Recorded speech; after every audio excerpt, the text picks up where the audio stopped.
things. Seeing her right now, I imagine that emotion, friends and family there to cheer them on as they head out. You know, one of the other nice things about not having to go into orbit for a multi-day mission is you don't have to go in quarantine.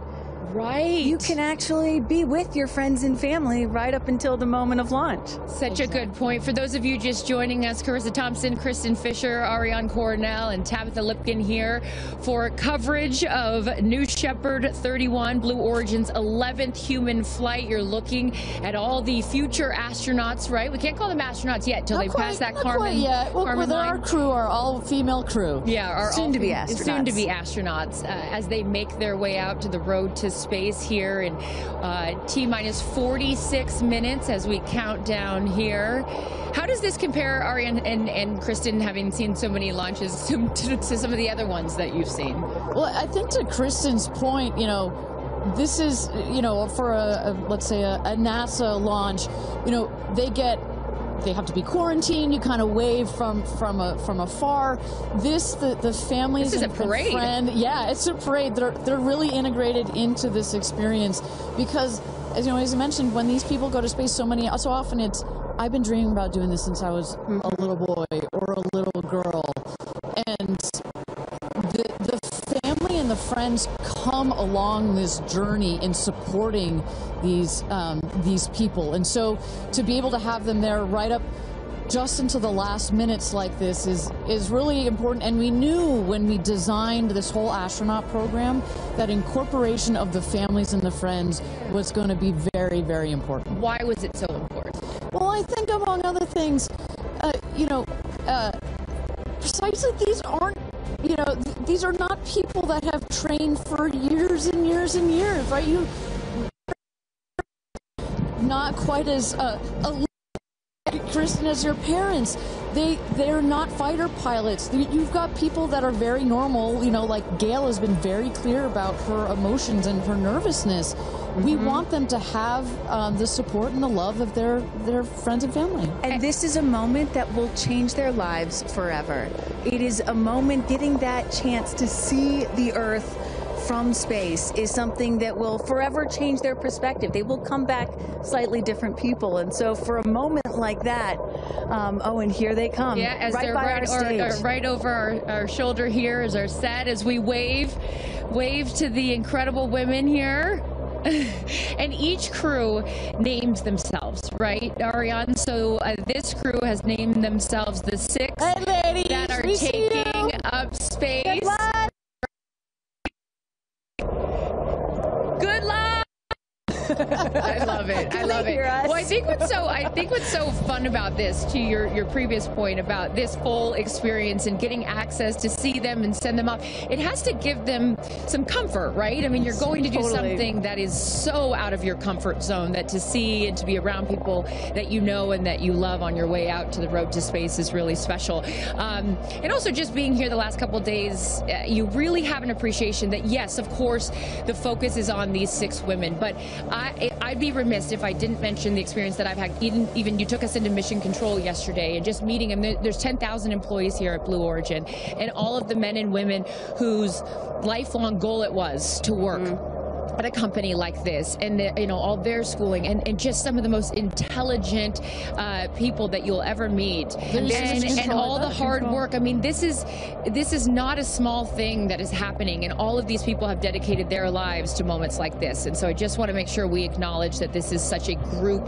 effort to put these women into space for the first time. I should say, you know, of all the interviews and press that I saw Gail King do prior to this launch, one of my favorites was Mae Jemison, the first black woman into space, and she made a very clear point. She's like, there's going to be lots of emotions on, I want to say game day, on launch day. It is game day. On launch day, but as you can see, she's got tears in her eyes already, and just know that you have some of the, literally the world's most intelligent people that are taking care of you, that are watching this rocket, not just today, that the energy that has been put into this vehicle over the last several years, the several months that have been taken to plan this mission, and in the last final days and hours as we check the vehicle, we only send them out there and only send them up into space when everything is ready. We take this very, very seriously.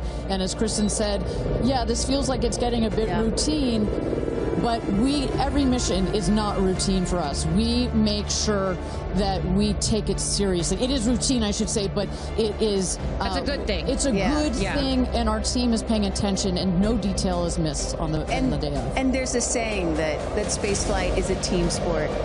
And, you know, it's not, there's so much focus on the astronauts, but it really is a team sport. And I think we really got a sense for that yesterday going into mission control. For those of you just joining us, Carissa, Kristen, Ariane here, Tabitha with the friends and family, and then we see the astronauts here. They have loaded up from the Astronaut Training Center. They're in the Rivians, going at quite a speed, I will say, on the road to space, which what a is shot. Look at that really sunrise. beautiful. I was just going to say, which is such a beautiful shot there, the aerial view from our helicopters. But, you know, there's been conversation leading up to this, and I loved, Kristen, you had pointed out when you get asked, like, well, why do this?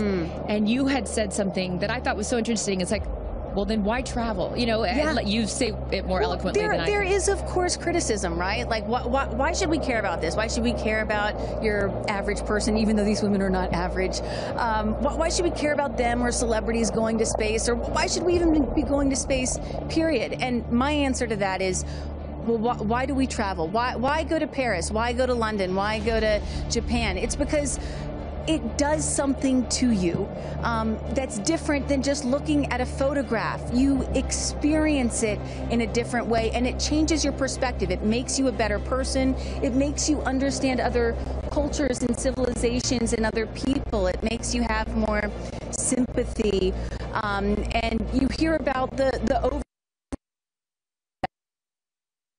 come back to Earth, and is where you more, and you realize that we are all just one. So I'm excited to see what they have to say. And I'm excited. Look, the moment has come here. So Ariane, walk our audience through sort of what happens next as they are approaching. Sure. So they have just driven down the road to space, the 2 miles. They're going to go to the north end of that circle and jump out of their Rivians and take a cool shot, a photo that is, with the rocket in the background.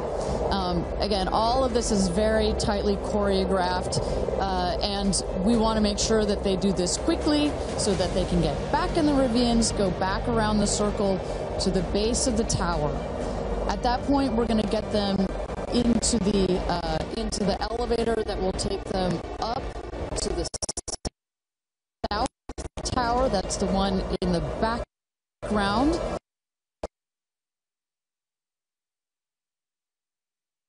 There, our crew, they are ready to load the crew into the capsule itself. This is, safety is paramount at Blue Origin, so we want the minimum number of people out there next to the rocket for the least amount of time.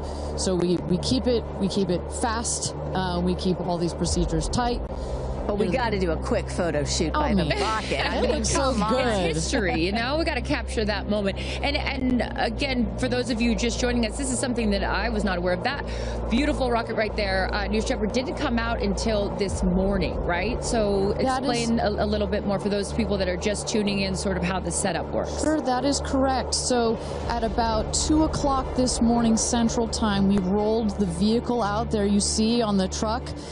With the capsule already what we call mated to the rocket. You'll see here in a moment the rocket, it goes very slowly, just want to make sure we take care of our baby as well. Goes out there, the truck will turn the vehicle vertical, and at that point we connect all the pipes and the hoses to the vehicle, and we start loading the vehicle with propellant. Right there, it's empty. That's for safety and security reasons. That's also, it makes it easier to turn vertical.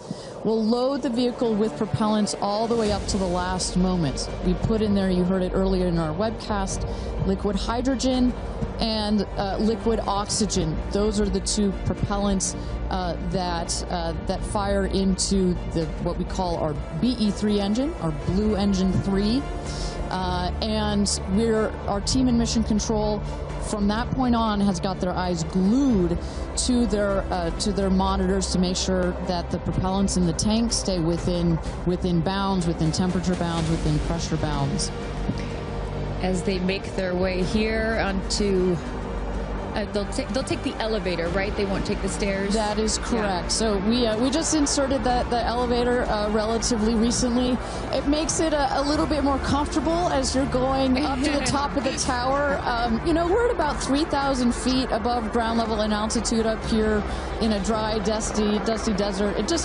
We just want to make it a little bit easier for them. And it's worth noting, too, so the 6 women are headed up. We saw Jeff is with them as well, but also crew member 7. Explain to those at home who crew member 7 is. Right. It's like, well, if you don't mind, I'm going to use a football reference for you, Erin.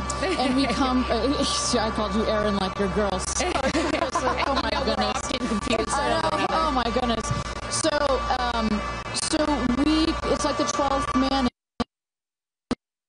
There's 6 crew members that are going obviously in the capsule, but nobody from Blue Origin will be in the capsule. It'll be the crew member 7 that has been training them. We saw Sarah Knights as the second driver in addition to Jeff Bezos.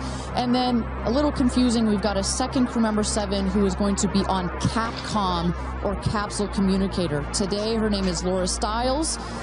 She will be the person that is in our astronauts' ears, communicating with them, making sure everything's going okay, also telling them, hey, this is when you can unbuckle, and this is when you can... That's her right there. That's Sarah Knights right there, exactly. And now we are looking at what? So now the crew, as well as you see Jeff Bezos there, have gone into the safety shelter, and we're going to wait there. You see Sarah Knights on the right. She's going to just communicate with the Blue Origin team that is at the other tower just next to the rocket to make sure that everything is set and sorted for them to do their final load. This happens very shortly here. We clock it at about T-minus 35 minutes, but we'll only do it when we're ready. And in case some of you are wondering what a safety room is or why it's there, it's, again, what Ariane was talking about. You want to keep these astronauts as safe as possible for as long as possible. Of course, they'll be safe when they actually get in the rocket, but just in case anything were to go wrong, we had the chance to go inside this room a few days ago, and it is, I mean, is it a bomb-proof room? Do you want to say that? I mean, it is. It is. Yeah, and you feel it when you're in there. You're like, oh gosh, now this it feels real. Yeah. And after going up that elevator, you know, for us, I think that's the moment where we weren't even going into space, and all 3 of us were like, whoa, okay, it gets real serious. Yeah, but I love the access that we obviously have in being able to see these women before they go up. For those of you just joining us, we are T-minus 34 minutes to launch for NS-31, Blue Origin's 11th human flight. As you can see there, a little live look in as them saying some words before they take off. So I know that we had started to expand upon it and then took a shot of the astronauts. So what will they feel? Sort of walk us through the physical part of what they'll experience, Ariane, once they are in the capsule. So once they're in the capsule and they're ready for takeoff, first they'll hear the engine when it ignites. It sounds like a pop. Everybody, listening will also hear that. It sounds like a pop, and the engine roars. We hold the rocket down for about 7 seconds. Make sure it's all ramped up. And during that period, that can actually be one of the most, frankly, nerve-wracking times, because you start to, if you're in the capsule, you start to see the glow of the flame. And here they come. Here we go. Loading into the capsule. And the significance here of the bell, and I should note before I have you explain that, each crew names themselves. They have named themselves the 6 taking up space, as each one is ringing a bell. And the significance of that is what, Ariane? This is one of our traditions. All astronauts throughout history in various programs have had their traditions. For us, we always want our astronauts to ring the bell. Above there, you see "Light this candle." Those were the last words that Alan Shepard said right before he went to space. Alan Shepard, of course, the namesake of our vehicle. He was the first American into suborbital space. And we just like to let the stars know that we've got some people heading their way. Absolutely. As they load in, I will... In my world, we call it an audible here. Just if we have any sound from mission control or anything, I'd love to take a peek at what's going on in there and just give the folks at home some idea of what's happening there. There we go. There we go. So we don't have sound of it, but we can see all of the brain behind this beast. But I could tell you, Carissa, other than a couple of discussion points on the radio, honestly, it's about this quiet when you're in there. Really? That surprises me. Because you would think, like, you know, in a control room in TV, it's a chaos, right? In the best way, but in there, it's quiet. And honestly, chaos is, quite frankly, the last word I would use to describe our mission control. This team, they're working through very specific procedures on a very specific timeline. They've done their own rehearsals over and over again.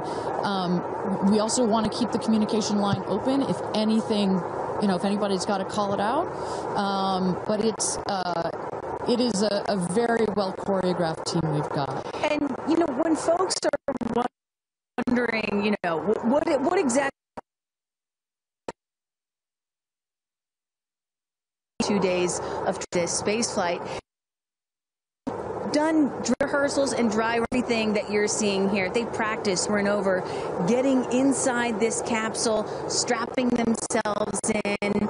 And, you know, one of the biggest things that they have to remember to do is when they get those, remember, they only get 4 minutes of weightlessness, 4 precious minutes.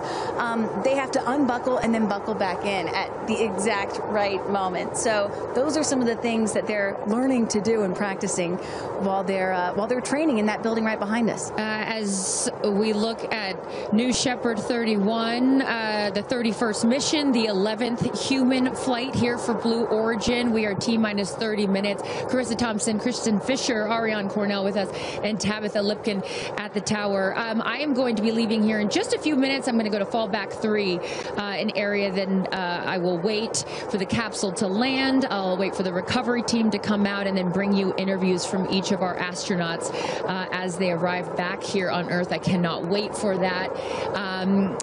Again, we've seen them load now into the capsule, and I just would love, you know, some more play-by-play, Ariane, of sort of what now this process looks like, as it's all new to me. And for any of you that are also joining us for your first launch, welcome. And now we'll let the experts tell us what's going on. So you saw them loading. You saw them loading into the capsule.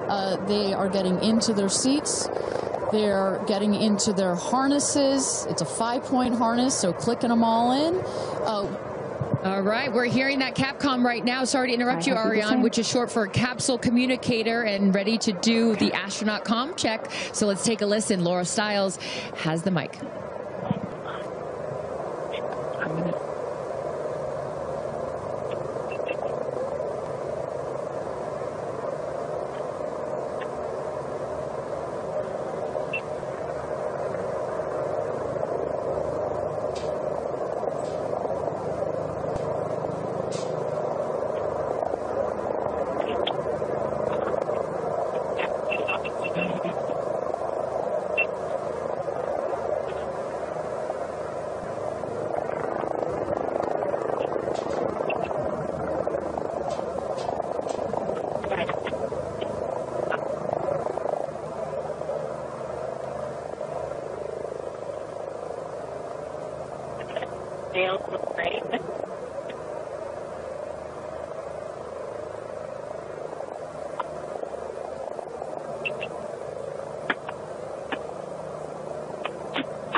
Welcome back, everybody. We are at T-minus 26 minutes and 50 seconds to go until NS-31.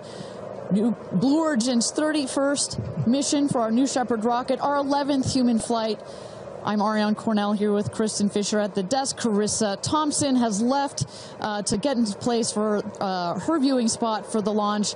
We are waiting on Capcom, or the capsule communicator, to run the comms check with our astronauts. But Kristen, we were just talking a second ago about what's going on here. We see our crew member 7, Sarah Knights, who's coming out of the capsule there. She has helped load our crew into the capsule, has done just a double check, making sure those seat belts are nice and tight, as well as made sure that the earpieces and everything are set for our astronauts.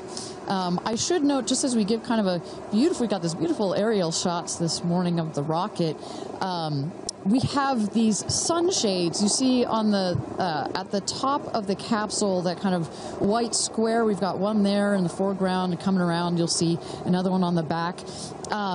Those windows are so large that it can kind of act like a greenhouse in there, and especially down here in the West Texas desert, it can get a bit toasty in there. So we've got some nice sunshade for their comfort. And I love that we can see some of the crewmates inside the capsule as they're getting strapped in. I think you could see Lauren Sanchez right to the left of the hatch right there from that camera shot. So pretty cool that you can see them this close to lifting off. Ariane, I have to say, I might break in. Experience. Jeff Bezos here. Yep. I'm so excited for you. I don't want to get off. I want to go with you. And when you get back, I can't wait to hear how it's changed you. I love all of you. See you soon. Godspeed. Kudatum Ferociter. And there you heard it. Some words of support from Jeff Bezos, founder of Blue Origin, also astronaut himself from our first launch.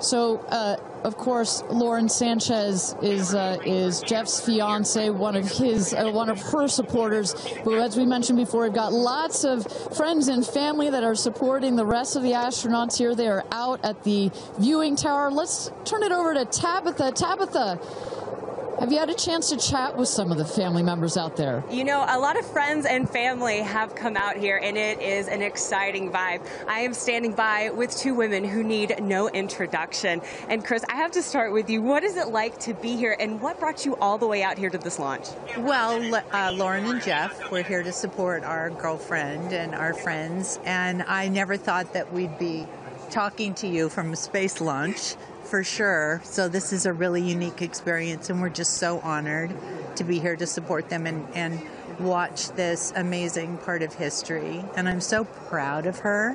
And I just feel like all of the female astronauts that are going to go up today. It's such a big day in history, and it's so empowering, especially my daughter is 7, and just to see something like this. And I mean, somebody said their grandfather was here that's 92, then they didn't even have transportation back then the way that we do now, and now they're going to space. It's pretty amazing. That's Aisha's grandfather. 92 came all the way here. That's where the story, I was like, I heard this story, and he had no airplanes, nothing back in his day. Now he's seeing his granddaughter go into space. That's a beautiful thing. Really incredible. And how does it feel also to be able to share this with multi-generations within your family? It's really something. It's just Kim keeps writing us because she was supposed to be here with us, and she's studying for law school, so she had a big test that she had to take. Again, something I'm very proud of, but she just keeps calling, going, I have such FOMO, tell me every minute of it. So it's very inspirational, and just super proud of the girls, every one of them. And it's a very brave thing to do, and I think it also just says something, like Chloe said, to my 13 grandchildren. Yeah. And what can you say to that too, for your children? Oh, I just think it's really whatever you dream of is in our reach, especially in today's day and age. And dream big, wish for the stars, and one day you can maybe be amongst them. That's so beautiful. And just before I send it back, any last messages to the astronauts before they take off? I think just great luck. Be present. I mean, I'm so excited. I love the messaging that we keep receiving from the staff here at Blue Origin is don't film it through your phones, look through your eyes, be as present as possible. They will supply all the content that we need and to give to our families, but I love just being in the moment. Yeah, same. And we're gonna excited. Yeah, we're so excited. We're gonna be in the moment too here. We're gonna send it back to you guys at the desk and we're gonna start watching. Love you, ladies. Good luck. Bye.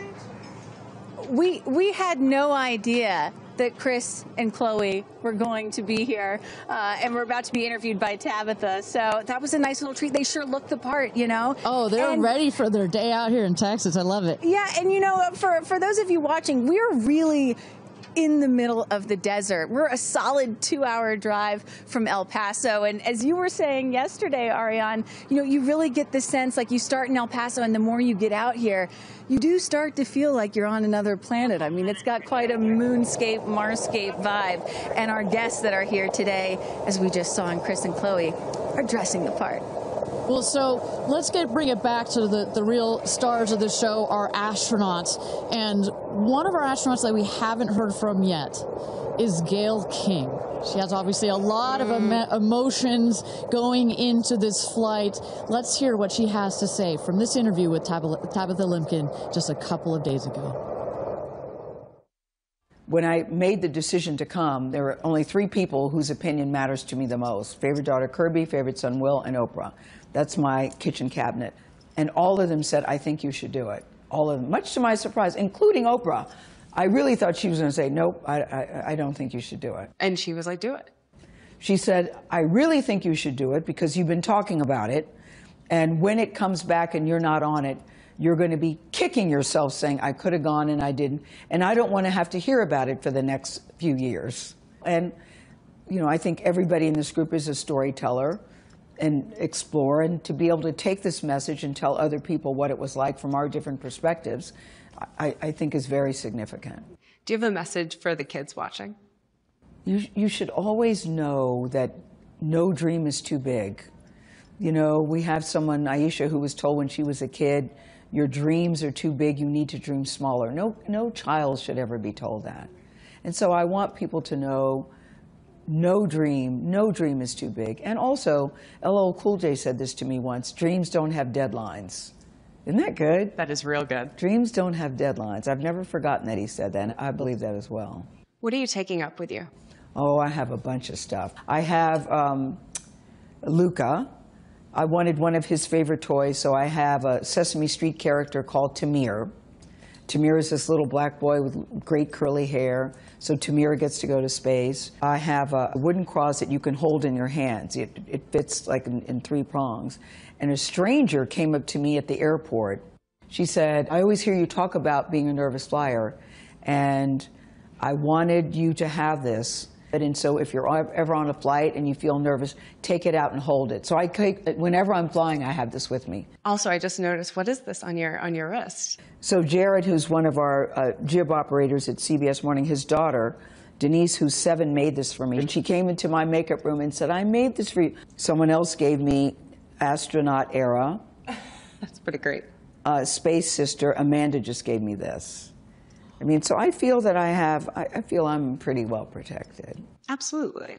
I will say this, as excited as I am, I'll be very glad when we come back down. I will be very, very, very glad about that.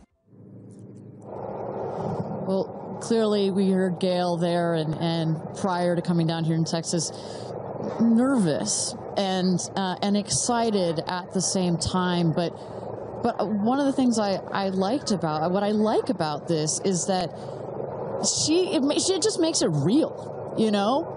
Regardless of who you are, this is a nerve-wracking experience, and the fact that she's so authentic about it, but also, more so, she is stepping so far out of her comfort zone. I think that in its own right is extraordinarily inspirational. I think most people would feel the way that Gayle is feeling right about now. I would. You're about to launch into space. You know, one of the things that I find so refreshing is that You know, back in the early days of human spaceflight, you had the Mercury astronauts, and they were all white male military test pilots, and they all had to have the right stuff. You could never talk about nerves or being nervous or your feelings or stuff like that. That was the wrong stuff. But now, in 2025, it is the right stuff to be like Gayle King and talk about those concerns and fears and excitement that you have before launching into space like that. And that really shows you just how much the human spaceflight experience has changed over the last half century or so. And that really is what today is all about. I know there are some people watching this or who have heard about this who are thinking, why should I care about people going into space, you know? Katy Perry, a famous pop star. Why should I care about that? And the reason is, it's missions like this that really begin the process of opening up space to everyone, for all of humanity. That's what today is about. And I think we have to, it's not just about today. Today is very, very important, but I think also one of the reasons that I love working at Blue Origin is we think in very long time scales. Right? I honestly feel like I'm working at a company that will be here in at least 100 years. And that's how we think about space flight. Oh my gosh, look at that cute little kid. She is ready to go to space too. Aww. I absolutely adore that. But we need to be here precisely for kids like that. You cannot, I'm a firm believer that you cannot be it if you can't see it. And that's what this flight is for. It's about inspiring women. Oh, look, talk about inspirational women. Several female astronauts in that group right there. How many astronauts do we have there? I see 4 or 5. At least 4 or 5 and counting. It's a tight group that's only going to get bigger of those female astronauts there. You see Kelly Girardi and Sian Proctor. I see Emily Calandrelli, Sarisha Bandla. I mean, just an incredible group of women that have gone to space already. And after today, in just 15 minutes, we are going to be adding 6 more to that group. It's getting close, Ariane. It is getting close. So with that. Thank you again, everybody, for joining us for NS-31, our 11th mission, human spaceflight mission to space here. We are at T-minus 14 minutes and 30 seconds, just to give you a little bit of a preview of what is to come. At about T-minus 10 minutes, we are going to have the go, no-go poll. We're going to throw it back to mission control audio. And basically what that is we go through each of the important subsystems, and our flight director, shout out to Michelle Christensen, our flight director, our first female flight director at Blue Origin. She is going to lead that poll, and we're going to go to each one of the groups and say, are you ready to go for this flight? Is your subsystem ready to go for this flight or not? And they will go around the room, and with the final go, no, go, it will be game time here in West Texas for this launch. Look at that.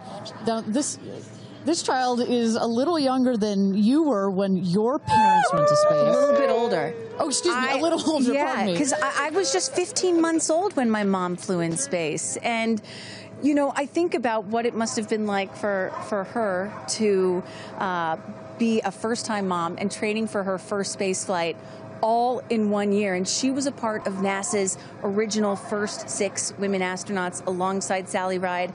Of course, it took them, those first 6 female NASA astronauts, 2.5 years for all of them to fly into space. Now, today, Blue Origin is going to send 6 women into space in a single day. I mean, that's pretty cool right there. Incredible perspective. Also that, was your mom like just 6 months? You were just 6 months old when she started training? She was assigned to her first space flight when she was 8 months pregnant with me. Can you imagine? God, I have a 6-month-old. I can barely fly down to West Texas from Seattle. She gave birth to me on a Friday and was back in the astronaut office on Monday. I don't recommend doing that. As a mom of 2 myself, you're a mom of 2, I probably wouldn't do that. But respect. She did, Respect, that's huge. But I've asked her, I'm like, why did you do that? And she said, because I felt I had to prove something. I felt that I had to, pave a trail for women to come. And so as I'm sitting here today, I'm thinking a lot about what she did, the sacrifices she made to make what's happening today. Again, it's not normal. Human spaceflight will never be normal or routine, but this is the beginning of making this kind of travel. We got 4 moms on board, a grandmother, making these types of people going into space very routine. Now, talking a little bit about that, getting back a little bit into the flight profile and what they're going to feel as part of this now routine flight. So the 6 astronauts are currently in the capsule right now, all strapped in, ready to go. Their audio is working. We are waiting for the T-10 here for the go no go poll. At T-0, you guys are going to, all of us will hear the pop. That's the ignition of the BE-3 engine. It holds down the rocket for about 5, 6, 7 seconds. Inside the capsule, they'll start to see the glow of the flame, and then they will lift off. They will take off. They are in a somewhat reclined seat, and they'll start to feel the G-forces on their body. And so kind of like sitting in a car that's accelerating, it pushes you back against the seat. That's the same here, except they're going up. They will accelerate to they'll have 3 Gs. So here on Earth, we're at 1 G. When you accelerate to 3 Gs, so like if you're 100 pounds, it feels like you are then 300 pounds. But Kristen, crazy. It's crazy. But in that reclined position, it's dispersed across your body. Bad. It's not as bad. It kind of feels like a weighted blanket. Oh. And then it nice eases and cozy. up. It's nice and cozy as it gets nice and dark. I'll take a weighted blanket right about now. But they're not, don't worry, it's going to get nice and dark, but there's no sleeping on this. They are going to have the most incredible view out of those windows. The capsule will separate from the booster. That's when they're going to feel weightlessness. They'll get the about 4 minutes to unbuckle, enjoy the weightlessness, enjoy the insane views out of those windows. They'll buckle back in, come back through the atmosphere. That's actually when they're going to have the peak G-forces. They peak at about 5 Gs. Which is kind of counterintuitive. You wouldn't think that you would feel the max G-forces on the descent, but that's when you do. But that's when you do, and it's kind of like, because you're coming back through the atmosphere, right? It's thin up there. You come back through the atmosphere. It's thick. It's kind of like diving into a pool. It kind of goes spoosh against you at 5 Gs, but then it eases back up. And we deploy the parachutes, and they come floating down at about 10 to 15 miles per hour for a nice soft landing here in the desert. At the last second, there's an air cushion that comes out. Go. Booster. Here's go no go, Paul. Go. Ground. Go. Inco.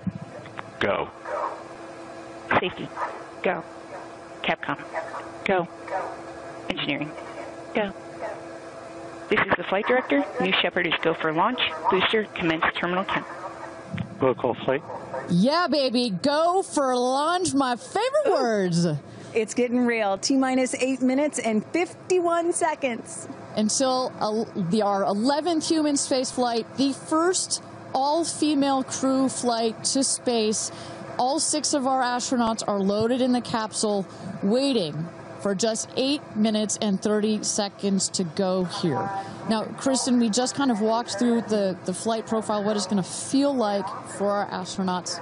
Oh, we got Carissa up on the tower to chat with more friends and family.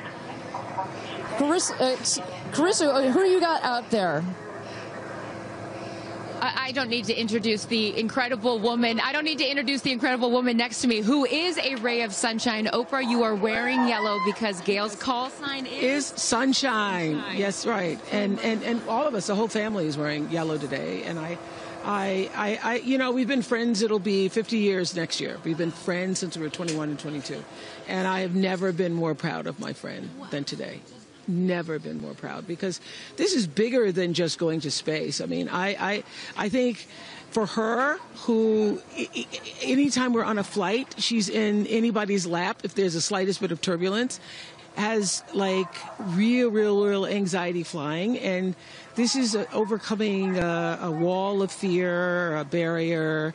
I think it's going to be cathartic in so many ways for her. She told us that she was surprised that you told her to do it. Why did you want her to do this?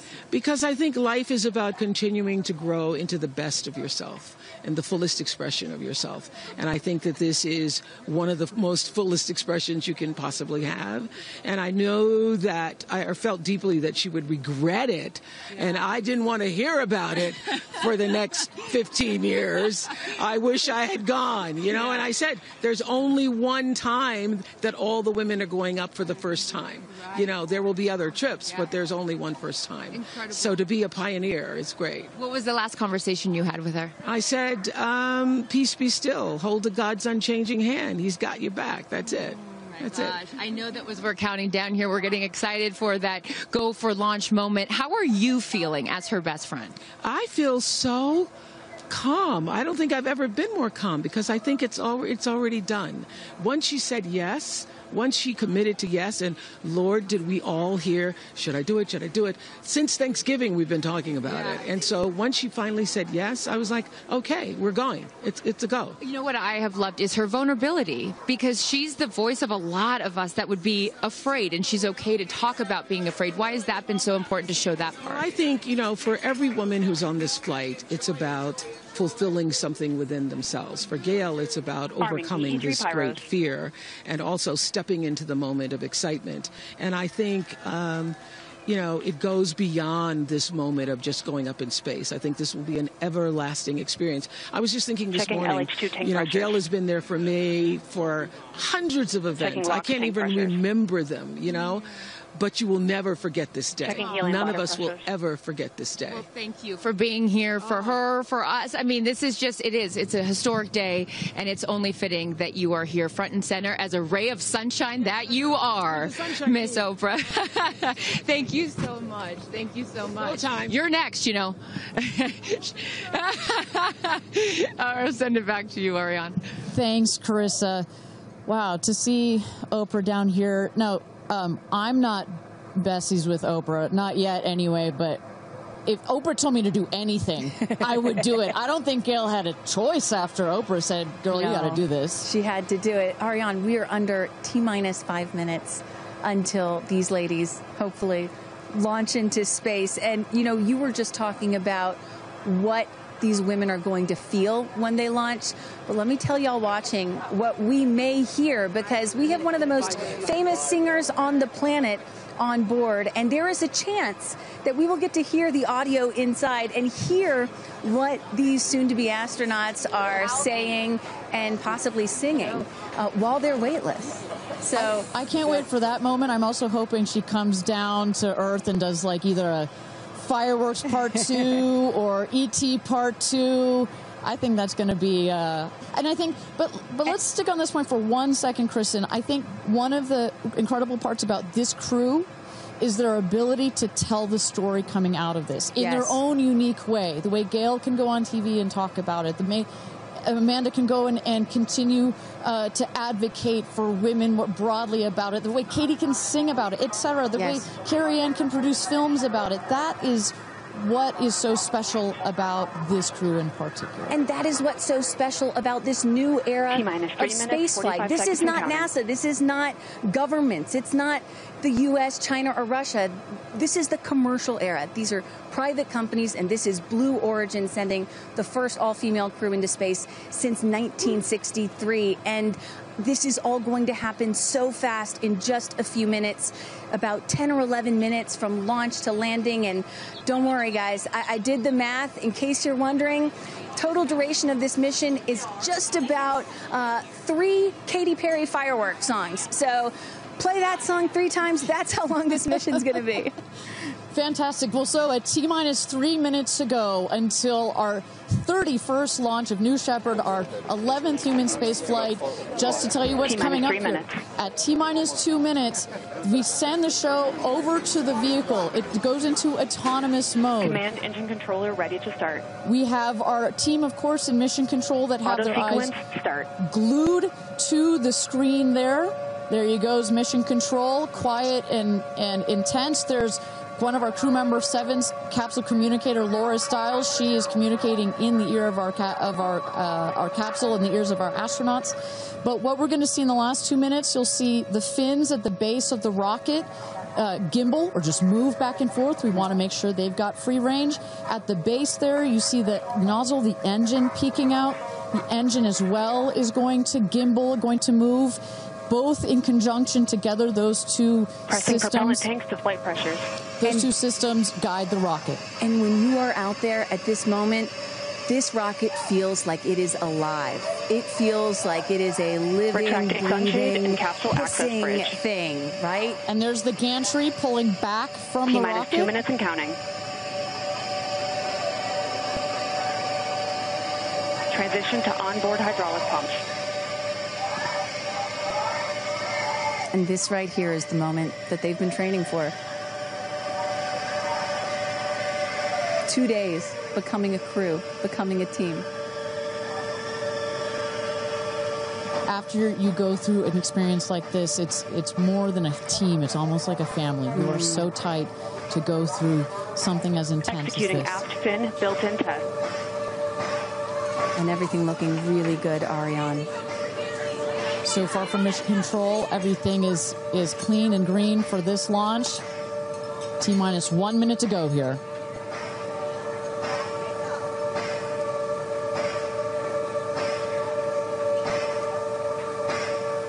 Engine thrust vector control built-in test in work. Vehicle is now on internal power. So in a moment here, we'll see those, what they call the bit checks, the built-in test checks. As you mentioned, Kristen, inside the capsule, you know, as you said, this is like a bridled beast. This thing wants to take off. Switch to onboard helium. Here we go. Good luck and Godspeed, ladies. We're cheering you on from Let's planet launch Earth. this Thrust rocket. termination system is armed. T-minus 22 seconds and counting.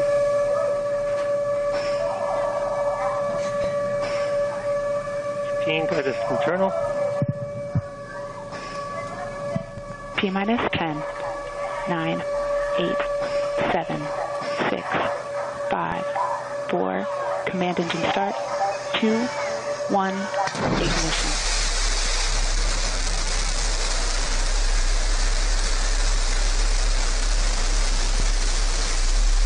Liftoff. New Shepard has cleared the tower.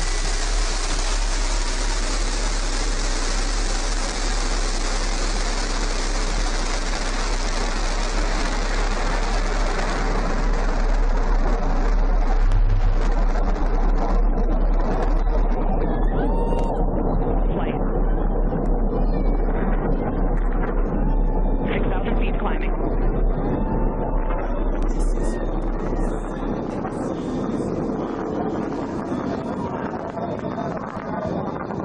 Begin throttle down for Q limiting. Engine response looks good.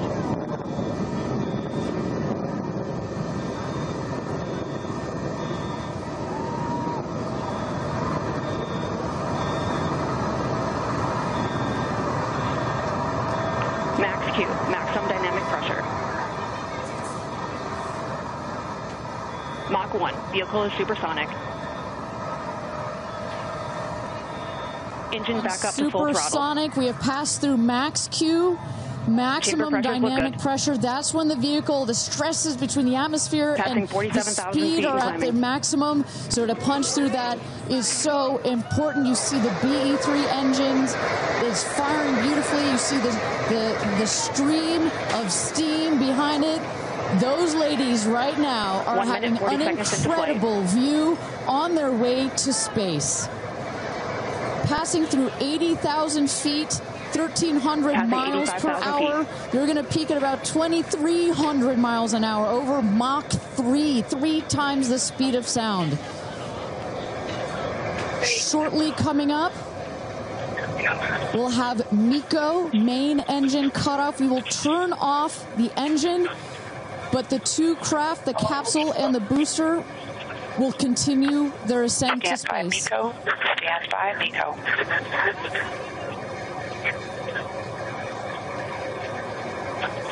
And our... And there you saw the main engine is turned off. We're now going to separate the capsule from the booster. And at that point, Kristen, that's when all 6 astronauts are going to start to feel the weightlessness, and shortly thereafter, we're going to let them unbuckle.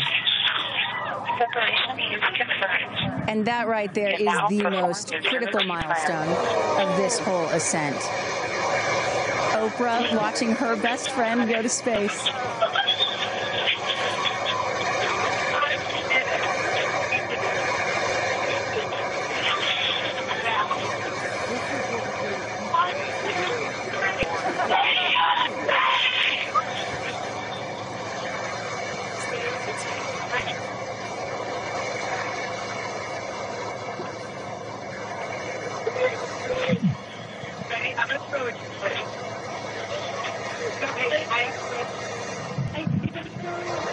And the 2 craft have separated.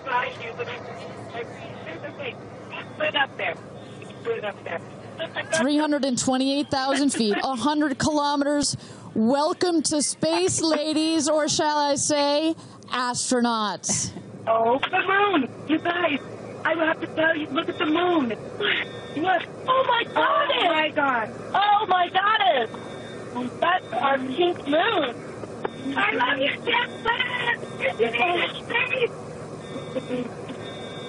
And just in case it wasn't clear, those are the astronauts. Those are their voices that you're hearing. And there, they have hit apogee, the highest point in flight, well over 345,000 feet, well over the Kármán line. Wow.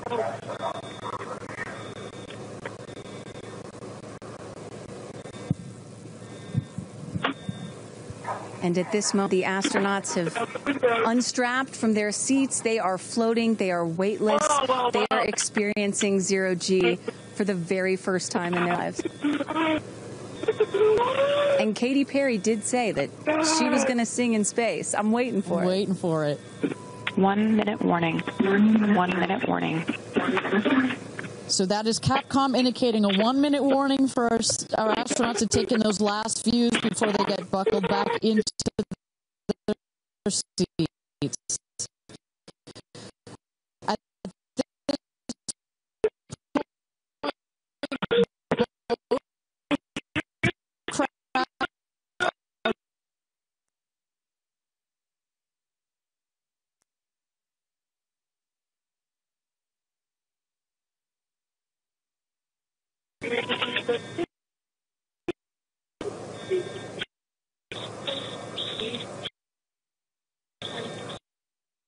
Oh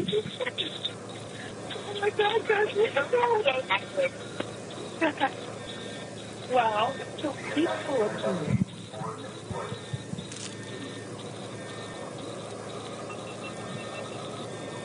And you hear Dragon. Report status. Copy. With report status.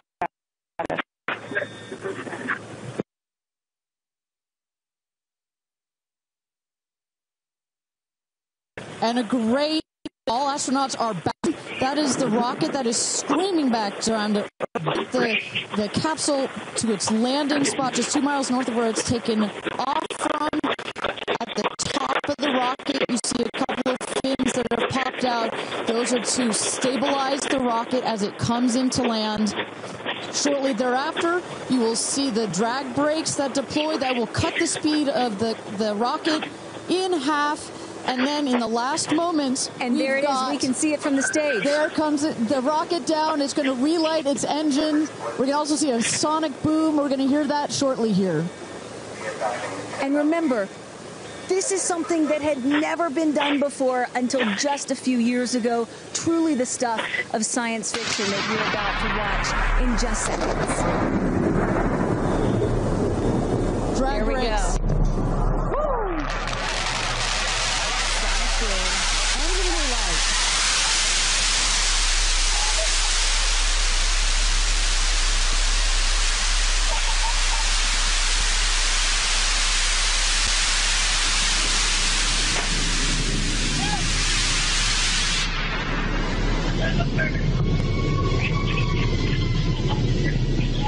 And booster touchdown. Welcome home, New Shepard.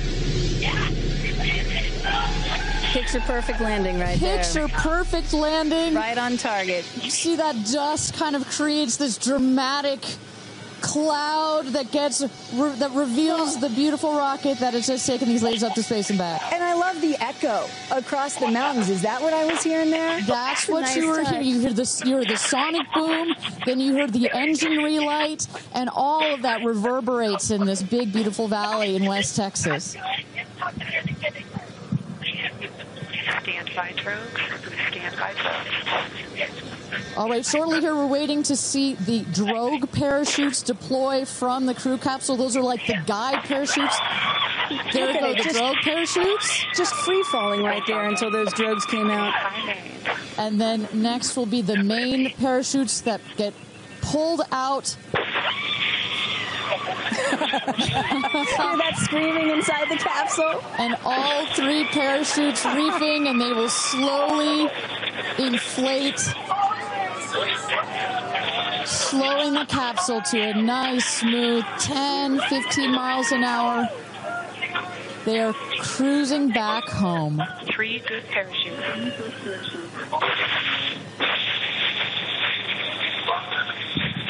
And I tell you, Kristen, from having gone through all of the simulations, I have gone through all of the training. They put you in the capsule that simulates all of this, including the sounds, and when you hear the motors of the parachutes pop out, that is the best moment in flight. Because I know Blue Origin does everything they can to make this as safe as possible, and y'all have an impeccable safety record, but it still has to feel really good when you know that you're coming back to Earth with those parachutes fully deployed.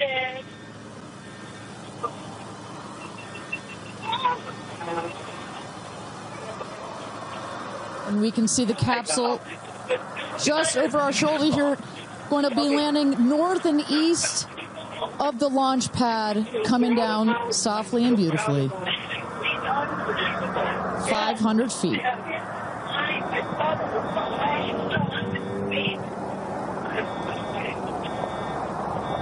And you will see a puff of smoke when it touches down, a puff of dust. That's normal. A puff of dust, last milliseconds, air cushion that will kick up the dust. It's a very soft landing despite the sporty perception. There it is.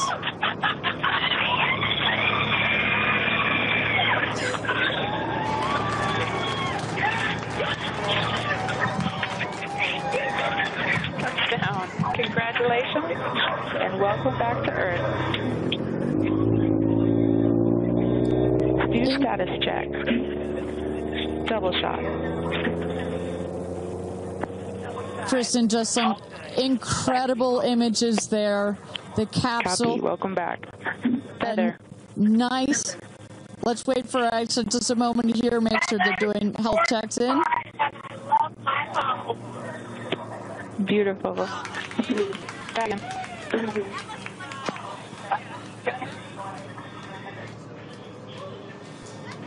Yes, and as you heard it there, everybody seemed to be just as ecstatic to be back here, back on Earth. Everybody appears to be fine. Beautiful shot there of the capsule down in the desert. As we were just saying, it looks like a tough landing, but it is an air cushion in the last milliseconds that just makes it even softer. I will also note the parachutes landed very close to the capsule. That's just an indication that there's not very much wind out here today. A beautiful day for a launch and landing. A beautiful day to add 6 more names to the roster of astronauts that have been over the Kármán line into space.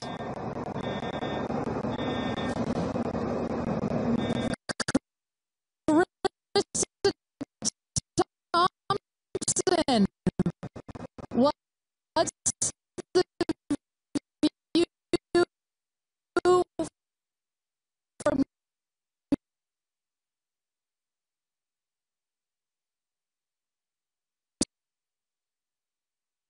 As you guys, as with Orlando Bloom, jump in the car to go I can only imagine how these astronauts, now that we can officially deem them astronauts, are going to feel. I can't wait to get their reaction. We are headed out there now. I will check back in with you as soon as I have them.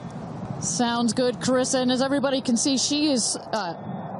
those recovery crews are screaming out there. So we actually send them out as soon as we spot the capsule. And there's little Rose, Katie's daughter, who is just Daisy, excuse me, who has just seen her mother go to space and come back. I'm sure she cannot wait to say hello. So, but as I was mentioning, the recovery crew is heading out there. We send them out as soon as we can see the crew capsule and spot the crew capsule descending. There will be at least 2 trucks that go out there. What you'll see is they will come around the capsule. We also have crew member 7 who's in there.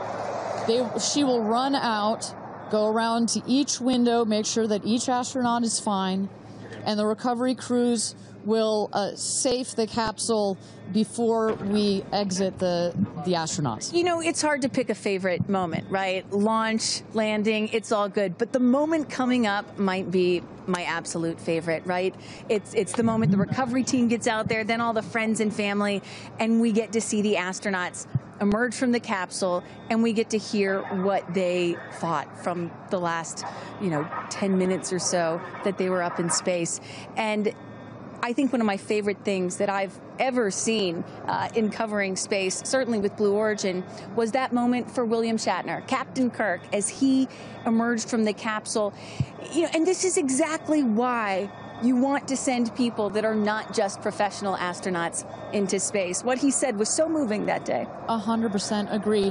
But it's not just the astronauts that are here that are being moved by this event. We've got Tabitha that's with some of the friends and family out there. Tabitha, give me an update from the viewing platform. I mean, not a dry eye in the stand, I tell you right now. Chloe, I just want to know from your perspective, that moment, what was it like? I don't think I realized how emotional it was going to be, and I literally had chills all over my body from the second it launched until the moment I just saw it land. And it's sort of hard to explain because I don't think you would be that emotional, but it's incredible. It takes your breath away. And I feel like I have all this adrenaline and I'm just standing here. Right? It's very true. Same. It's really, first of all, we're so thrilled that the girls are safe and everything went so well. And so that's a relief because, I'm sure there's a lot of nerves up there, but to hear the girls screaming and having such they said they saw the pink moon. Yeah. I heard the audio. I was like, that is the coolest thing. I cannot wait to get the footage from inside and to see hear. that. I want to hear every little emotion that they had, and we can't wait to see the footage from inside. What are the chances? The pink moon, the rocket launch. It's so exciting. It's a great day. It's been a pretty phenomenal day. Great morning. So when are you guys going up is the real question. Oh my gosh, I don't know, but this made it a little more enticing. Never. Right. That's you can go on behalf of the rest of us, but thank you. I think we'd all drag you off of the tarmac before we let you go up. But I like you being an observer. Okay. Yeah. Well, we love being able to share this experience with you, and thank you for sharing how you feel out here with our audience. So it's been really, really incredible. So yeah, the emotions are high because it's so exciting and energizing. And gosh, Kristen, Ariane, I don't know what to say. I did cry. I didn't think I was going to cry, and I cried. Tabitha, I love you putting them on the spot there. Chloe and Chris, are you guys going up? Keeping up with the Kardashians in space. We're waiting for it. That's the all lady launch. Well, thank you so much, Tabitha, for that. And you could see that, you can hear that, you can hear from Tabitha. Even she is emotional and has tears in her eyes. When you're down here for one of these launches. And Carissa, when we get her back on the line, I'd love to hear her thoughts on this. The intensity and the energy and the emotion out here, even though you're in this remote place, but it all gathers here in this valley, and it's really intense. No matter how many times, I've seen all 31 of our launches, it gets me every time. Well, anytime somebody says, I don't get it, what's so exciting about space? Come to a launch. Come see a launch in person, and then you'll change your mind. And, I'm just, as we await the moment where these astronauts emerge from the capsule, I'm reminded of what William Shatner said on his mission. He said, "What you have given me is the most profound experience I can imagine. I hope I never recover from this." And I love that. You know, I hope I never recover from what I just experienced. And one of the neat things about this is these women were not in space for several days where they had time to get acclimated to it. They only got 4 precious minutes of weightlessness. And so that high, that feeling of, ooh, I want more of whatever that was, is still so fresh. And you really get to see that when they step out of the capsule. We catch our astronauts. I mean, their minds are still in the process of being blown when they come out of the capsule, and Carissa is going to capture those moments for us shortly here after we get our recovery crew. You see there some of the friends and family have already started lining up there, while the recovery crew, you've seen some images. As I mentioned, they're safing some of the systems on the capsule. We want to release all of the excess air and gas that created that nice air cushion. We'll remove the parachutes, make sure nothing gets tripped up. Also, we reuse those parachutes. And then crew member 7 will take the stairs up to the hatch. It's like a good 3.5-ish feet off the ground, so it just makes the getting out of the capsule that much more comfortable. Crew member 7, last but not least, crew member 7 will open the hatch, and we'll get to see one by one as these lady astronauts now exit the capsule. And a lot of people are probably familiar with seeing, NASA astronauts or Russian cosmonauts emerge from a spacecraft after a long-duration flight on stretchers or, glorified. They need some assistance because they've been exposed to zero-G for so long. Not these astronauts. They're not going to need any assistance. That's one of the beauties of a suborbital spaceflight. You feel great. You don't have to deal with space sickness, right? Exactly. And that's, to that point, this flight, because you're basically going straight up and then over the Kármán line and straight back down. Some astronauts, I think you mentioned your mother may have experienced a little sickness up there. You don't in this one because it's just once up and once down. And you get that nice zero-G floating sensation and you buckle back in. You don't have it's not as extreme. So do you have an astronaut that you're looking forward to hearing from the most? It's really hard to pick. Yeah. I have to say I'm a huge Katy Perry fan, so I'd love to see what her feelings are. Also, as a mother, our kids are close in age. What does that feel when you have young children? You saw her get so emotional in her pre-flight interview. Is she still is that still the weighing emotion, or is she still just oh my God, I saw the stars, I saw the curvature of the Earth? What's going to come out of her mouth, but really her heart? And is that Jeff Bezos out there right by the capsule? Kind of hard to see. That is correct. That is Jeff Bezos, our founder, on the left, as well as Sarah Knights, our crew member 7. And I just want to thank our viewers for joining us. NS-31, New Shepard's 31st mission to space, our 11th human space flight. From all parts of this flight, for the booster, for the capsule, for our astronauts, a completely successful flight, one of the smoothest flights we've had so far. And we're now just awaiting the opening of the hatch so we can get some views from our 6 new astronauts. Phelps. And I would imagine Lauren Sanchez in seat 1 will be coming out first. That is correct. They'll go. She's in seat 1, which is next to the left, the left window there. She will go first. And then last in number 6 is Carrie Ann. That is the window on the right. Side canyon.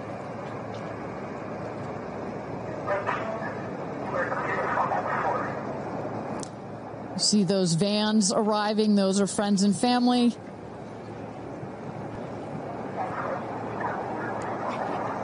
And that's Carrie Ann looking out the window, in the window to the right there.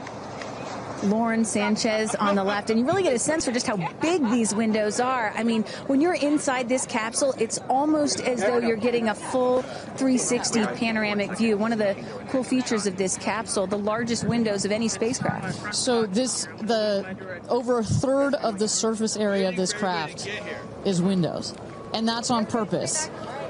There were many meetings with our founder, Jeff Bezos, where our engineers brought him some windows. He said, nope, make them bigger. They come back, nope, that's nice, but make them bigger. And what you get here, why is that so important? So many of our astronauts have said, when I got on my seat, I looked outside my window, and I turned around, and I looked at the other 5 windows, and my brain created a panoramic view, a panoramic photo of it, because so much of the capsule is windows, and it makes for just an incredible experience. Sarah. Good? Okay, here we go. Here goes Jeff Bezos to open the hatch.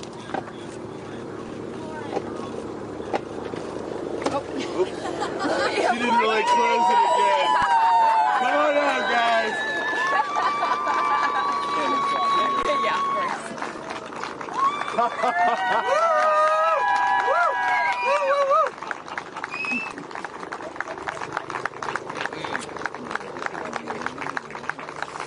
We'll see your babies. Where are my babies? They're over here. Go see them. Where? Oh, we have to go Right there. Okay.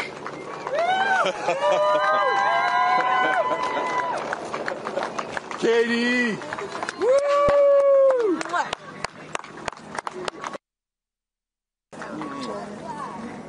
Thank you. Thank you.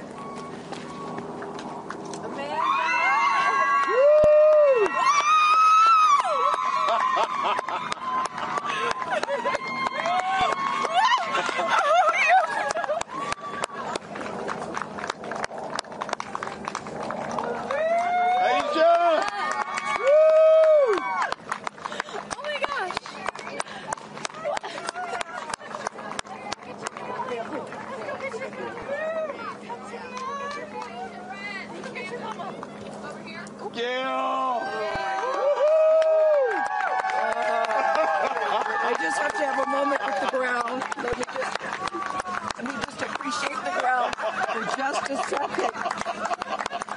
Thank you, Jesus. Oh my God. That was amazing. It was amazing. I'm so proud. So proud of you. Oh my God.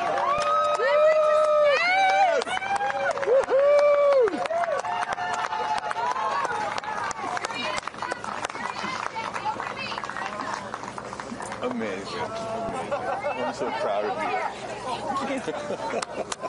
Carrie Ann, we got your people over here. Come right around the bushes here. Come on. I can't hear I have no, it's not working. So someone just tell me when we're on. Does anyone have our app? All right, and you just saw it there. All 6 astronauts coming out, all ecstatic. Katy Perry and Gayle King both kissing the Earth. Very happy to be back down here, but clearly ecstatic. I don't know about you, Kristen, but my favorite was Lauren coming out and saying, "Where are my babies?" Oh. And I also loved Katy Perry holding a daisy, I believe, and holding the daisy up to the sky after her daughter Daisy. Sweet moment. With that, let's turn it over to Krista Thompson standing by outside the capsule. I don't really have words for it. Oh my God, Lauren, I want to cry just seeing you. I'm so proud of this crew.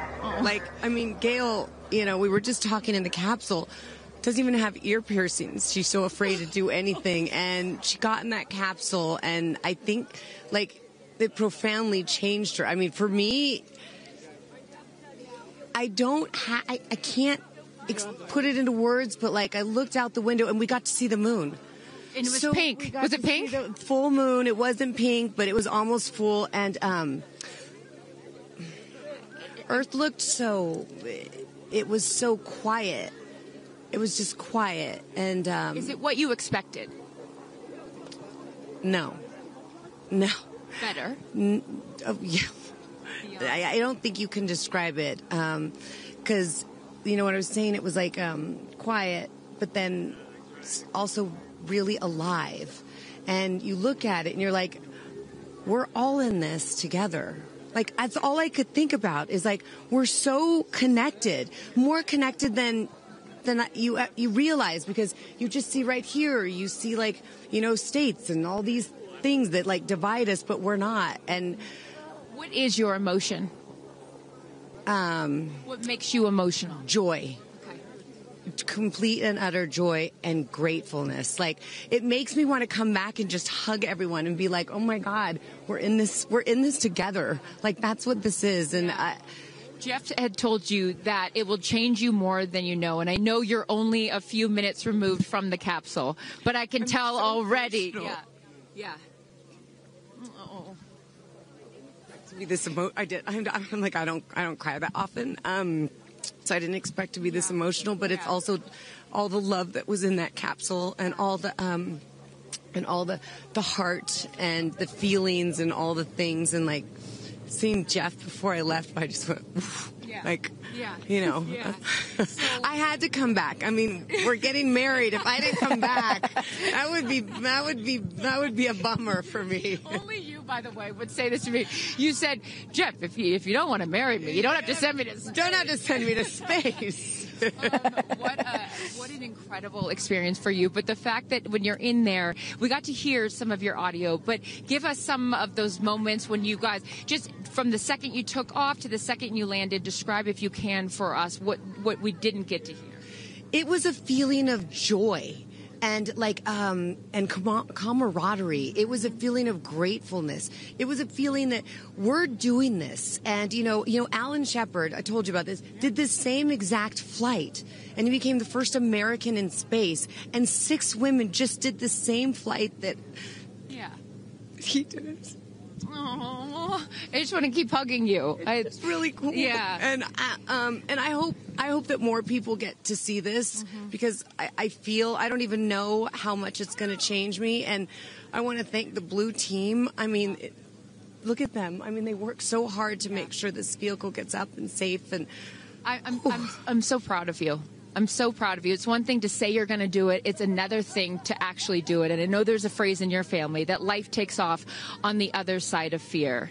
And here you are, just having landed back on Earth. And now you are officially, Lauren Sanchez, already adding to your extensive resume, you are an astronaut. Congratulations.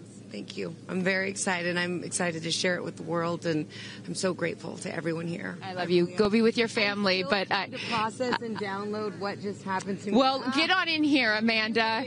Someone that can now articulate exactly how Lauren is feeling. Lauren being so candid about overcome with emotion. How are you feeling? I know, Amanda, this has been a dream of yours, a long-awaited dream, and now it is finally official. You are an astronaut. Congratulations. Thank you so much. You know, I usually have nice words to say, but in this moment, I just want all survivors to know that you can heal. No dream is too wild, and that if it's so wild out there, like going to space, you can absolutely make it through, and it can absolutely be possible. You mentioned to us prior to going up, you said that you needed to go to space to heal. I know you're only a few minutes removed from this incredible experience. Do you feel healed?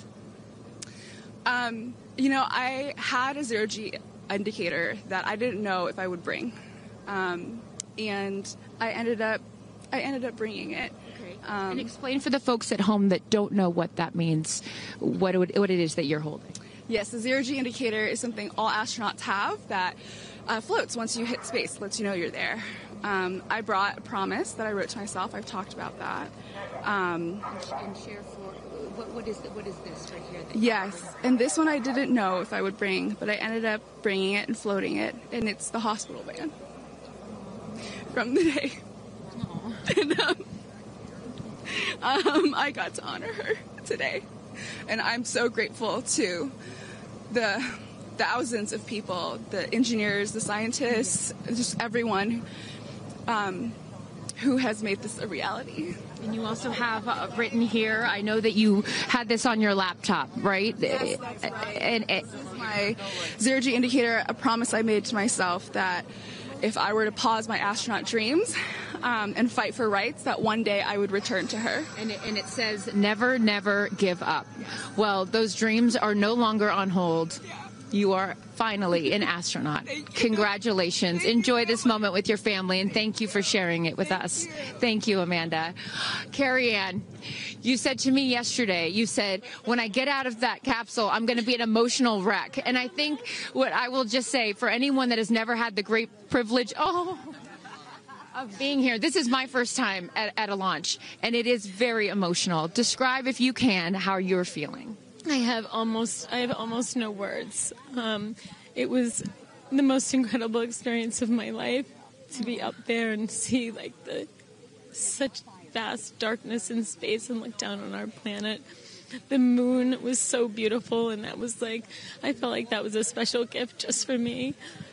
I'm so sorry. No, don't apologize. Are you kidding? You just went to space. You just went to space. This is it.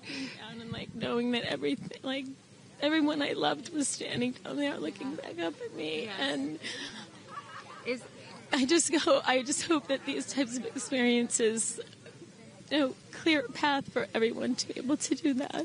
You told us a beautiful story about your son when you told him you were going to go to space, and that, get over here so I can hold you, and that he went back to school and he was all excited to tell his friends that his mom was going to space, and they said, your mom can't go to space. Moms don't go to space. Well, guess what? This mom just went to space. Congratulations. You are officially an astronaut. And I know you're wearing a very special necklace from an incredible group of people that you hold near and dear to your heart. What would you like to say to them watching? I'm wearing a few necklaces today. My dear friends threw me a blast-off party and gave me this feather, which obviously represents the Blue Origin logo. And it felt so special to have it close to my heart. And in space with me. And I feel like it helped me take all of them with me on this journey. Yes. Well, I will let you go enjoy this historic moment with your family, and thank you for sharing it with us. Congratulations. You're an astronaut. Gail, get on over. I'm still floating. I can't believe it. I cannot believe it. I'm so proud of you. And I know that I speak for the collective, because you have been so honest. You've been so vulnerable. And I spoke to your best friend prior to you taking off, and I asked her why it was so important for you to do this. And she said, she said, so she didn't have to hear you say, I wish I would have done that. That's so true. But now, Gail King, you are officially an astronaut. How do you feel? I still can't accept that word, but I will say I can't even believe what I saw. When somebody calls this a ride, this was not a ride. What happened to us was not a ride. This was a bona fide friggin' flight. And our instructor, we were so well prepared. So every noise we heard, we knew. But the flight instructor said that I am her best success story. Why? Because she's never had somebody go through the course who's terrified of flying. Everybody who's gone through the course is somebody that it's been a lifelong dream. They wanted to do it. So she said, I'm her best success story. I'm so proud of me right now. I still can't believe it. I still can't believe it. I was just going to say, prior to the launch, you said that you would be so proud of yourself if you went through with this. Yes. And you did. What was the best part, Gail? It's oddly quiet when you get up there. It's really quiet and peaceful. And you look down at the planet and you think, that's where we came from? And to me, it's such a reminder about how we need to do better, be better. Do better, be better human beings. And what do you mean by that? Processing. Well, it's so nasty and so vitriolic nowadays. And I mean, if everybody could experience that peace that we had up there and the kindness and what it takes to do what we did, all the people that it took to get us up there and get us back safely, I'll never, ever, ever forget. And when we were up there, have you talked to Katie yet? I have not. Okay, when we were up there, after zero-G is very difficult. All the training about this is how you get in the chair and this. I look like a friggin' moose getting in the chair. It was like, just let me get in the chair. Let me get the seatbelt on. But, we had a very do this. How would you describe it? it's very difficult because you're floating. But the best part was when we got back in our seats after 0 G's, Katie sang "What a Wonderful World." She did? Isn't that nice? Oh, come on. She sang "What a Wonderful World." I see dreams. Oh, yes. Oh. Because we'd been asking her to sing all the time, and she wouldn't. And then, because everybody said, sing Roar, sing Fireworks. And she said, it's not about me. I wanted to talk about the world. Wow. I know, isn't that nice? You got to ask her about that. That's really special. And when Lauren got out, she was overcome by emotion for a lot of reasons, and rightfully so. But she spoke to the group and how close you guys have all become because of this experience. How would you describe the camaraderie that you guys now have together? I would say that we are forever bonded, because you can't go through what we went through to look out for each other, to help each other, and not be changed by that. You know, it really is a true. People throw the word around, but it really is a true sisterhood. Mm-hmm. But it speaks to how we were set up for success.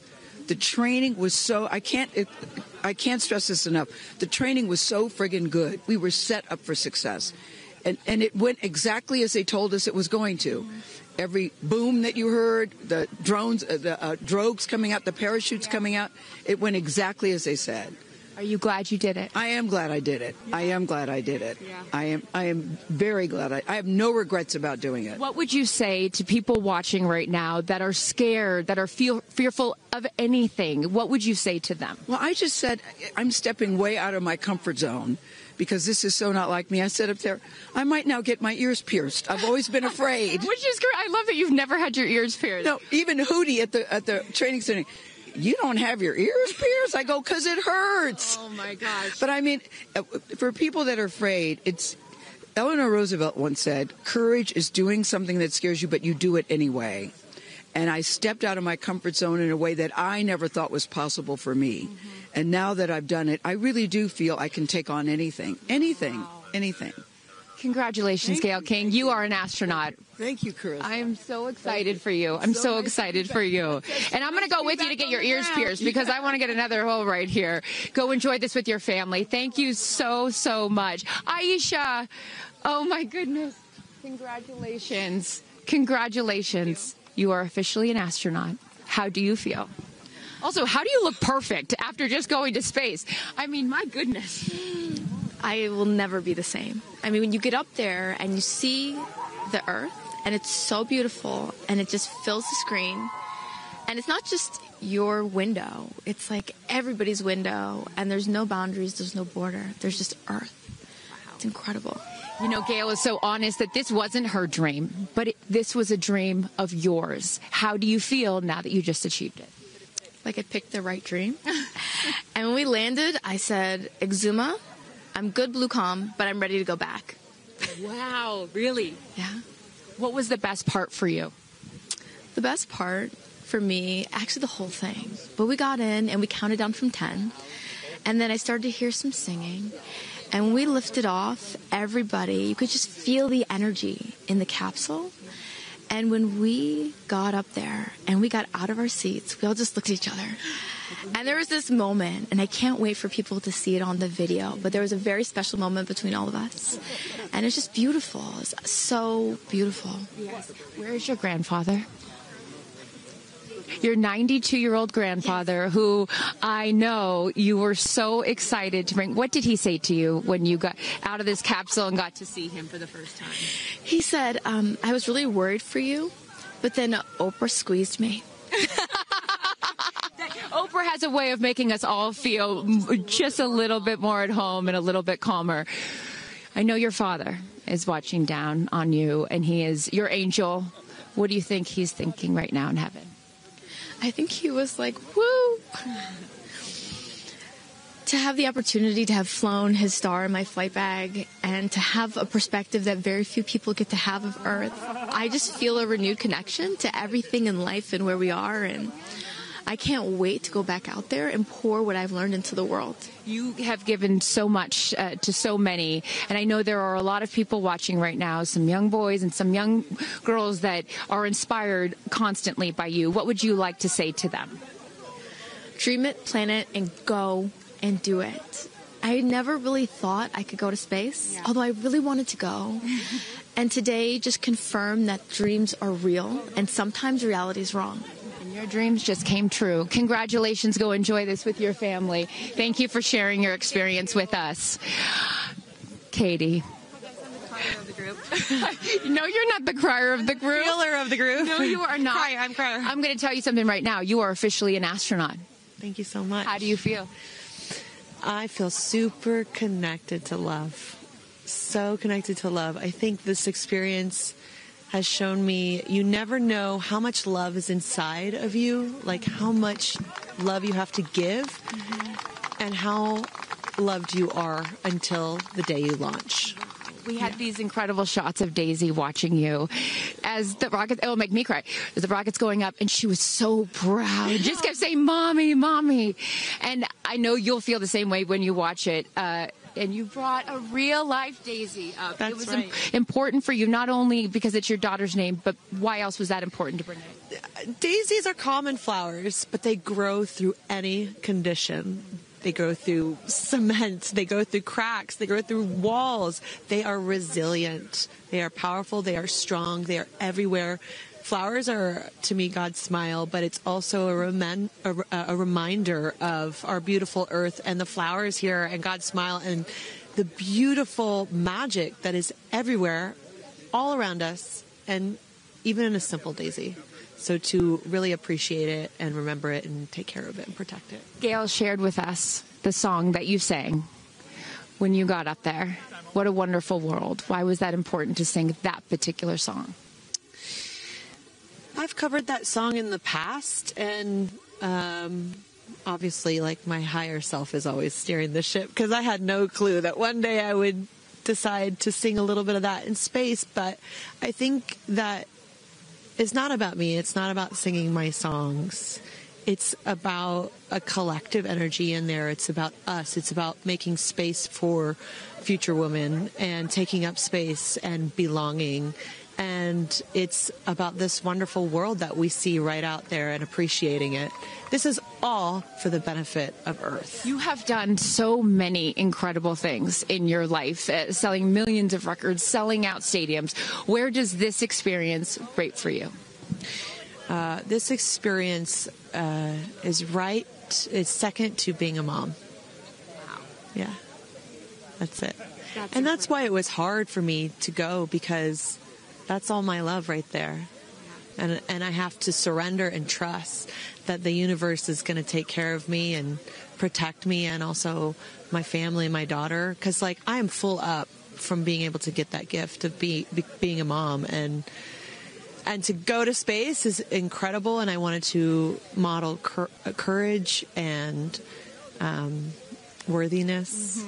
And fearlessness. You did. You said you wanted to go to space for the fearless women in your life as well, your sister and your mom. Yeah. What was their reaction when you got to see them after you got off the capsule? I have only seen my mom, and I was like, "Are you okay, Mom?" She just knew. She knew. She was totally okay. And I'm sure she was speaking in tongues underneath her breath, as she does all the time. She would do that for anything else, but definitely today. But she was so super confident. My mom, she has this thing where she can see. I mean, even down to the name of, like, the capsule being Tortoise. I know you spoke to all of your fans about that the capsule's named Tortoise, the feather on the side, that, you know, the symbol of Blue Origin, all of those gave you confidence that this was the right thing for you to do, correct? Yeah, because I just asked for a sign from the heavens, from my angels, and they're like, well, here's the feather, which is what your mother calls you, and if that's not enough, the capsule's named Tortoise, which is the second nickname that your mother calls you. And I'm like, okay, I'm going. Yeah. I got the message, and I'm gonna get the message. Before I let you get back to your family, I just have to ask you, describe for us, because you're so brilliant at putting, you know, words together and describing moments that we can all appreciate later. How would you describe the moment when you took off and then the moment you landed? The moment, I mean, it is the highest high, and it is surrender to the unknown, trust, and this whole journey is not just about going to space. It's the training, it's the team, it's the whole thing. I couldn't recommend this experience more. This is like up there with all the, you know, different tools that I've learned in my life, from meditation to the Hoffman process, this is up there because what you're doing is you're like really finding the love for yourself, because you got to trust in yourself on this journey. And then you're feeling the love when you come down, for sure. And you're feeling that strength. So I feel really connected to that strong, divine feminine right now. By the way, you're such a badass. I love that the month of April, you're like, I'm going to space and I'm launching my tour. I mean, it's really incredible. Now I know I'm asking this question for your fans. Will you write a song about this experience? Oh, for sure. 100%. And not only that, I got to reveal my set list for the tour on a butterfly. How apropos. Incredible. Just flying in space. I don't know if anyone's ever in space. I don't know if anyone's ever done that before, so I'll just there's a lot of things that you have done first. You are now officially an astronaut, and let me just tell you, on behalf of everyone here at Blue Origin, our webcast, and everyone, all of these individuals that put this incredible thing on, congratulations. Thank you so much. Thank you for sharing your experience. It's a 10 out of 10. That's my review. 10 out of 10. You definitely go for it. 10 out of 10. Thank you, Katie. Congratulations. All right, you guys, so many fun moments that we'll continue to see as we get the footage. But I'm going to send it back to you and let these incredible astronauts enjoy their time with their friends and family. Thank you so much, Carissa. Wow. Kristen, I mean, 6 inspirational women in their own right, eloquent. I could not be that eloquent coming down from space. You heard Katy Perry saying 10 out of 10, but number 2 experience only to being a mother. What were some of your takeaways from what we just heard? Gayle King used the word sisterhood. I'm feeling the sisterhood today. First all-female crew to space since 1963, and that was a solo mission, Valentina Tereshkova. And I'm with an all-female broadcast team here at Launch Site 1 in Blue Origin. Ariane, it has been a complete honor to work alongside you. It has been such an honor to watch all of the things that these women and their loved ones have said about what this experience means to them, because I am a firm believer that if you don't understand why people come out here to watch a space flight, it's just because you haven't seen a launch yet and you haven't been a part of this experience. And I truly believe what we witnessed here today is something that will continue to open up spaceflight and this experience for all of humanity and our little ones at home. 100%. I said it earlier.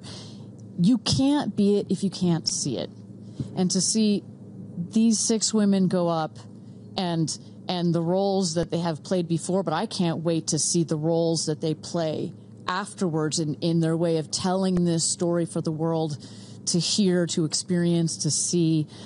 This is just the beginning. So I want to give a shout out to them, because as you saw, that is coming out of your comfort zone, whether you wanted to go to space or you're like Gayle and you didn't anticipate it. Thank you for trusting yourselves and to their families and trusting their loved ones with Blue Origin. We are very proud to do that. I'm so proud of Gayle King, too. I wonder if she's still afraid to fly on airplanes after flying to space. Have we cured her of her fear of flying? I don't know if we've cured her for getting your ears pierced. So there we go. Baby we'll take steps. That one. Let's start with that one after this not so baby step.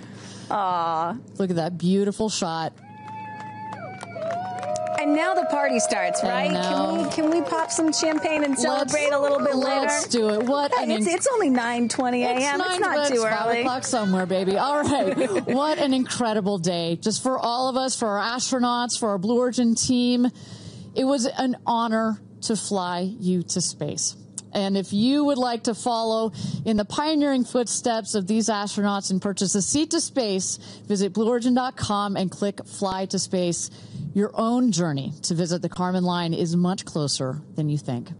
If you'd also like to purchase a mission patch to commemorate today's launch, head to Blue Origin shop for patches and much, much more. For Kristen, Carissa, and Tabitha, I'm Ariane Cornell. Thank you so much for joining us. And until our next launch, Gradatum Ferociter.